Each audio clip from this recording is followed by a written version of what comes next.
It's time now to bring in our State House Insiders. Antoine Seawright, our Democratic strategist, Dave Wilson, our Republican strategist. And guys, a South Carolina judge temporarily blocking the State Election Commission from handing over its full voter registration list to the U.S. Department of Justice. A Calhoun County woman said it would violate her constitutional rights, giving her driver's license number and her partial Social Security number. Dave, I'm going to begin with you. Why would the Trump DOJ want the voter registration list here in South Carolina? There are federal laws and executive orders that are in place right now to actually make sure that there is no duplication of information and to clear voter rolls of people who are no longer registered or no longer living in an area, may have been deceased. Several different reasons behind that. There's a political reason that's behind this as well. This has carried into what some people have been saying is Trump's concern that there was voter fraud. And it also is a move that's to take people who are not American citizens off of voter rolls. Now, the question is whether or not that's legal or not legal. But the Department of Justice has been working with other states. South Carolina's governor and the attorney general were quick to say, yes, we need to be doing this. And at the same time, you have Senator Brad Hutto, who is representing the woman from Calhoun County, who says, this goes beyond. The thing about it is, the voter rolls are out there, and they're out there and available for purchase, but not with all the information that they're listing here.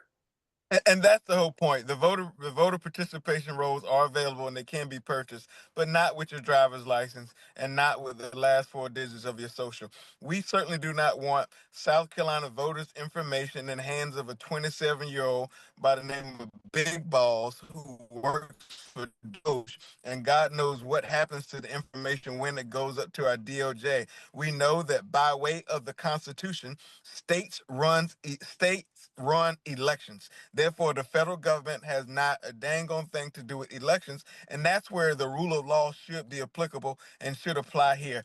I'm certainly frustrated that the McMaster administration would go along with the Department of Justice overreaching dealing with South Carolina laws, because Dave, you would get certainly a different response to DOJ from South Carolina if this were the Biden-Harris administration asking for voter information in the state of South Carolina. And so let's take the partisan foolishness outside of keeping something that should be nonpartisan, and that's voter participation, and let's figure out how to do the right thing by the people's information. Let's talk about the president's health for just a moment. Both of you guys have been spending a lot of time in D.C. The president noticeably with a bruise on the back of his hand. The White House says that's from shaking hands and from taking a lot of aspirin. What are you guys hearing about President Trump's health this evening? Is it something of a concern, Dave? I don't think it's anything of concern. I mean, you're talking a person who is in his upper 70s right now, and people in their upper 70s, if you know somebody, you at home know somebody in their upper 70s, you get spots, you get things on your hands.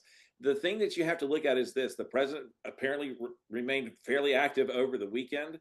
And so while he did not have formal events over Labor Day weekend, he did have other things that were going on and held a press conference in his office the next day to talk about the fact of here are the things that are going on. And he was actually asked about it and went, I was busy the entire time. Well, we know the president has some health challenges because his doctors declared. We saw that with the pictures and the images from his ankles. We do not know the severity of those things. But I would say to my Republican friends, it ain't no fun when the rabbits got the gun. I'm old enough to remember when they were nagging at President Biden and making up things and pushing along narratives on the people's internet about President Biden's health. And now when we're talking about President Trump's visible health questions, now it's a whole different scenario. At the end of the day, I think that the president is the one position where he has to be open and honest to the American people about his health. We should not politicize his health, but we certainly should be concerned about the president's health. I want to mention Charles Bierbauer as we wrap up this segment, guys. Charles, for many years, a CNN reporter in our nation's capital. Later, he was the dean of the USC journalism program, and he was an often contributor here on News 19. Let's get your thoughts on Charles Bierbauer, Dave.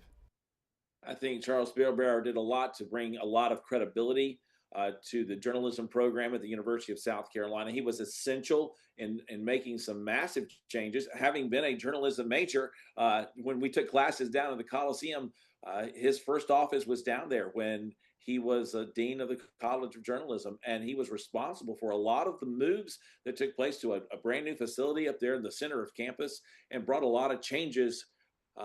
He was a great journalist and well respected, having been the leader of the White House press corps, and so many other different parts of his experiences in life just made him a great person for that job. And he has done a lot to contribute to journalism in America.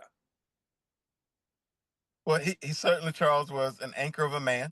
He was what we would call in today's time a traditional journalist who was fair and balanced, and he did the right thing in order for the American people of South Carolina or South Carolina people to have information in an authentic way with no bias. I appreciate that. And certainly he will be remembered not for his opinions, but by his fair and balancedness, if you will, and what he brought to the industry. And thank God he was able to see the evolution and the transformation of the media world during his time, and I think that's a good thing, and it certainly speaks to why people like him matter and why they still should matter in this current environment. And of course, our condolences goes out to Beer Bauer's family this evening. Guys, as always, thank you so very much.